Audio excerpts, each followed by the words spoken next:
Chapter 11. And when they came near to Jerusalem, to Bethphage and Bethany, at the mountain of Olives, he sent 2 of his disciples, and said to them, Go into the little town opposite, and when you come to it, you will see a young ass with a cord round his neck, on which no man has ever been seated. Let him loose, and come back with him. And if anyone says to you, Why are you doing this? Say, The Lord has need of him, and will send him back straight away. And they went away and saw a young ass by the door outside in the open street, and they were getting him loose. And some of those who were there said to them, What are you doing, taking the ass? And they said to them the words which Jesus had said, and they let them go. And they took the young ass to Jesus, and put their clothing on him, and he got on his back. And a great number put down their clothing in the way, and others put down branches which they had taken from the fields. And those who went in front, and those who came after, were crying, Glory, a blessing on him who comes in the name of the Lord, a blessing on the coming kingdom of our father David, glory in the highest. And he went into Jerusalem into the temple, and after looking round about on all things, it being now evening, he went out to Bethany with the 12. And on the day after, when they had come out from Bethany, he was in need of food. And seeing a fig tree in the distance with leaves, he went to see if by chance it had anything on it, and when he came to it, he saw nothing but leaves, for it was not the time for the fruit. And he said to it, Let no man take fruit from you forever. And his disciples took note of his words.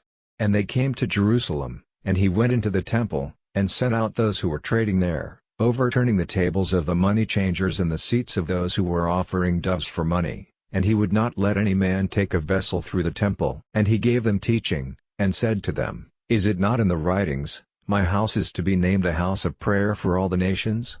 But you have made it a hole of thieves. And it came to the ears of the chief priests and scribes, and they took thought how they might put him to death, being in fear of him, because all the people were full of wonder at his teaching. And every evening he went out of the town. And when they were going by in the morning, they saw the fig tree dead from the roots. And Peter, having a memory of it, said to him, Master, see, the tree which was cursed by you is dead. And Jesus, answering, said to them, Have God's faith.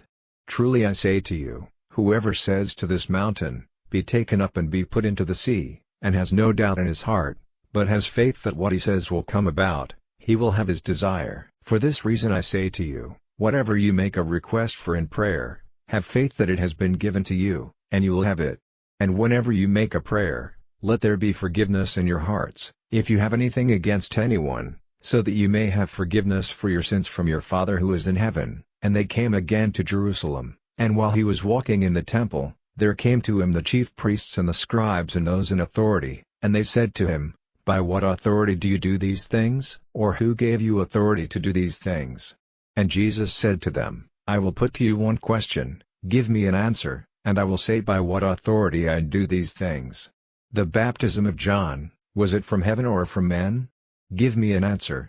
And they gave thought to it among themselves, saying, If we say, From heaven, he will say, Why then did you not have faith in him? But if we say, From men, they were in fear of the people, because all took John to be truly a prophet. And they said in answer to Jesus, We have no idea. And Jesus said to them, And I will not say to you by what authority I do these things.